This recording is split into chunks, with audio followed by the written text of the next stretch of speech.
Welcome to Scattered Travel TV. Today I'm going to share some tips with you on what to do before you leave on a trip that helps with your safety and security. These came from the Scattered Travel Journey Planner, which is available free on our website at www.scatteredtraveltv.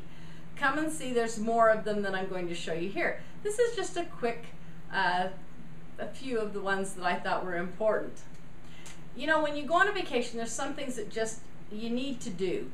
One of them, which makes your trip really easy, is get your credit cards. And you call your credit card company and you let them know that you're going to be traveling. So that, like if you're going to Turkey or Europe and you live in the United States, you're going somewhere that you normally wouldn't travel, even if it's to another city hours away and it's out of your normal traveling, the credit card company can shut it down and probably will, because they're afraid that there's fraud, that somebody may have stolen your card and is now using it.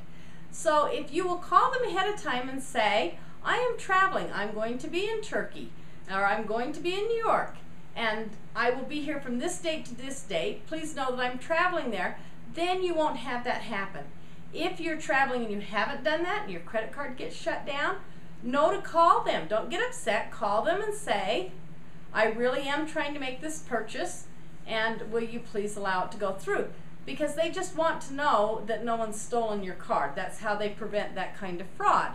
So, credit cards. Call the credit card company.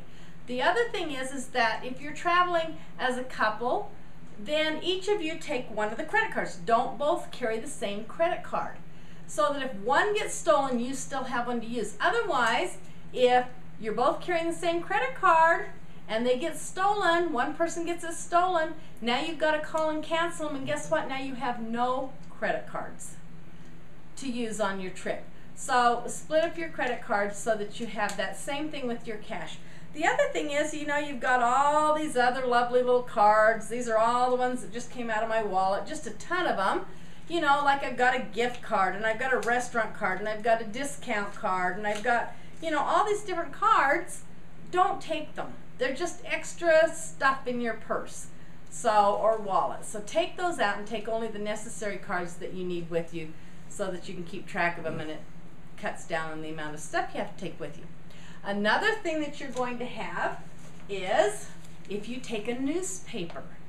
Now this is a big sign to people that are driving around or looking around to see what houses are empty and people are gone, so that they can break into your house, is if there's a whole stack of newspapers out, on your porch or out front of your house and nobody's collected them, guess what that says? Nobody's home. This is a big sign. Don't do this. You can call your local newspaper and ask them to put your paper on hold and not have it delivered. Depending on your newspaper, they'll just not charge you for that time. Some will, but you can have them delivered to charity organizations. So there's different things that you can do in order to, so that they don't land on your doorstep, or have someone pick them up each day, a neighbor or something, so that they're not there. Same thing applies to mail. You do not want to have a whole stack of mail in your mailbox, because one thing, your names are on it, some things come with account numbers, partial credit card numbers, applications for credit cards is a biggie that comes in the mail, and if you're gone and someone knows that and they come and grab your mail, that can start a big problem with identity theft. So have your mail stopped. Call the post office and have the mail stopped. Either that or have somebody pick it up, so that it's not just laying around. While we're on that subject, okay, let's talk about paying bills before you go. Double check that all your bills have been paid, because sometimes you get home and you're busy and there can be a lag of time there, and plus sending a check can take a few days. So check to make sure that all your bills are up to date and paid, especially your credit cards, because that's one that people forget before they go, that the due date for the credit card may come while you're gone. So just make sure that all your bills are paid. Check on that. Another thing is that you should, any reservations you have or travel documents that you're going to be taking with you on your trip, you want to Leave a copy of those with someone at home, someone that if you lost them, they got stolen, whatever, they could fax you a copy or email you a copy. So take your travel documents and your confirmation sheets and leave them at home with someone, as well as a contact list of where you could be contacted in case of an emergency.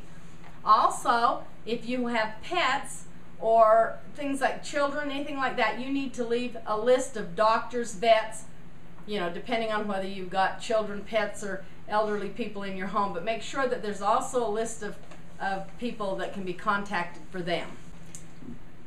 Plants. Plants can't just be left and not have any care at all. So make a list, like if you're going to have someone come in and take care of your plants while you're gone, if you're going to be gone for a while, make sure that you list different types of plants. Like this particular plant takes very little water. It can't have a lot of water. So I put in 3 ice cubes twice a week, and it's perfect for where I live. Now, if I didn't put that down, I had someone just come in and water, they'd just water them all the same. So make a list of how your plants need to be watered and that you take care of them. If you're gone a lot, there are automatic watering systems that are fabulous. They're gravity flow. There's some of them I've even seen that will do like 20 to 40 plants while you're gone, and it'll water them every day for like 7 weeks. So take a look into something like that if you're looking to have your plants taken care of. Now let's save you some money while you're gone, and maybe a lot of money, depending. You're going to have a lot of electronics, TVs, DVDs, computers, all kinds of things that are plugged in at your house. All of these things take electricity. If you're going to be gone, it's a good idea to just unplug them all. Just make sure that they're all unplugged while you're gone. If there's an electrical storm and you have electrical surges while you're gone, you don't have to worry about that. You're not going to have to worry about electrical fires from the cords. It's just a really good idea to unplug all those. But while we're at it, let's talk about lights. You need to leave lights on. So how do you do that? There's timers you can put on so that they're timed. I would suggest that it isn't in the same room 24/7, because if someone is casing the neighborhood, they'll figure that out really quick. So maybe a couple of rooms on timers at different times so that lights are coming off and on. So that's a good safety tip, is to make sure that you have some kind of timer on. When we're talking about timers, we talked about plants. There's also timers that you can put on your hoses if you're watering with a hose that will also water your plants each day for so long. One of the things that you want to think about is what's in your fridge. Sometimes we hurry and we rush off on vacation and we don't think about what we're leaving in our fridge. Fruits, meats, milk products, dairy products, anything like that can go bad within a few days. Not cleaning out your fridge can be a big problem. So one of the things you want to do is clean out your fridge. I'm not opening my fridge. I'm not going on a trip and it's not completely clean. You're not seeing it. But clean out your fridge and get rid of the stuff so that when you come home you don't have a smelly, gucky mess. Garbage. Garbage can smell nasty. This is my great big kitchen garbage because I fill it up. I cook. A nice garbage can, but you need to clean it out before you go, because any garbage in there is going to smell nasty by the time you come back. So take all your garbages out in your house before you go. While we're on that subject, clean your house. It is so nice to come home to a clean house. You know, you're rushing around and I know you're in a hurry, but there's a big difference in coming home to a house and then seeing that you've got to clean your house when you get home and you come home to a dirty house, than coming home to a nice clean house. It's a big difference. One of the things that you want to watch is your heat and air conditioning. Turn the heat to a reasonable temperature if you're needing to keep your pipes from freezing and your plants. Remember, you don't want your plants to die. You don't want it too cold or too cold for your pets. So if you're leaving your house with no one staying here, then turn your heat to a reasonable heat so that you don't freeze pipes, and if you have animals and plants, so that they don't die. If it's in the summertime and it's hot, same thing, reasonable temperature to where, you know, it's not too hot for the living things inside the house. Yet you don't want it to be completely air conditioned if nothing's in the house. So that'll save you a lot of money if you just think about what's reasonable for the conditions and who's staying in the house while you're gone. Double check all your doors and windows. One of the ways that thieves get in easily is if your doors and windows aren't locked good enough. So make sure your windows are locked, and then make sure your doors are locked. Slider doors, I always like to use some kind of a pole and put it down into the slot so that, you know, it doesn't, they can't move it. Some doors, again, will have lock systems that lock like this.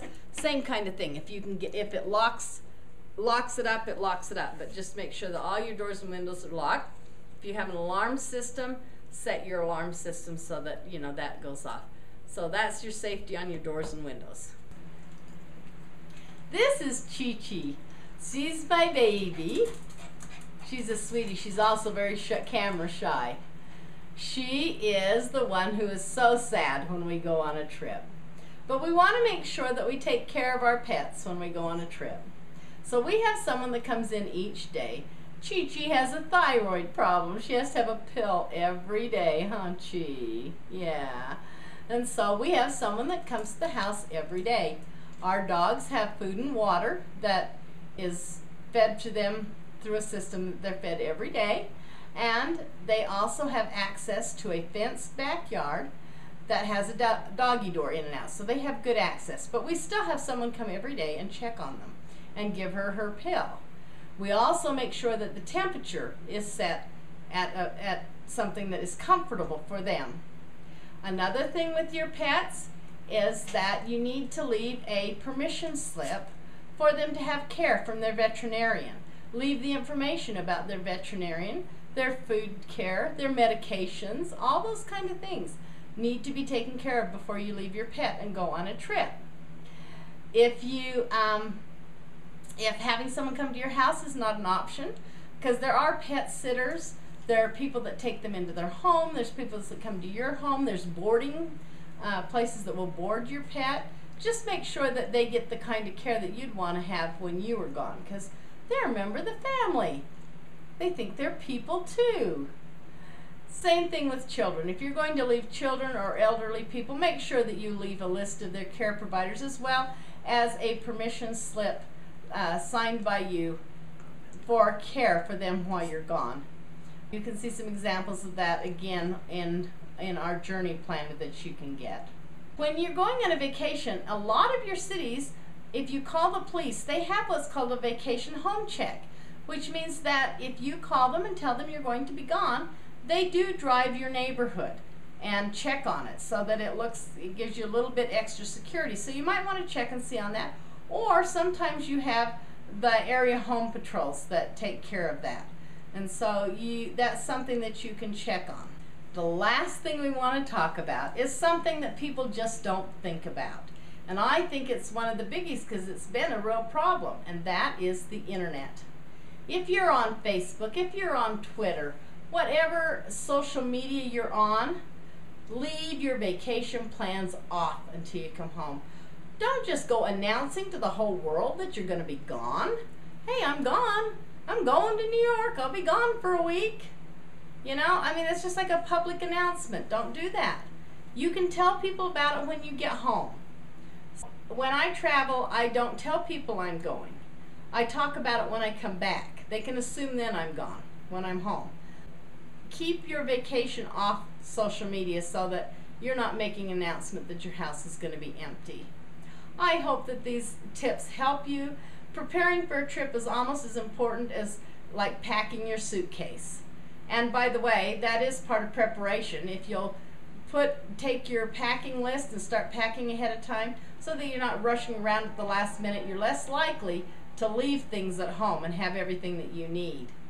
Have fun on your vacations. Prepare beforehand so that you're more safe and secure and settled and feel more comfortable when you leave and not as anxious.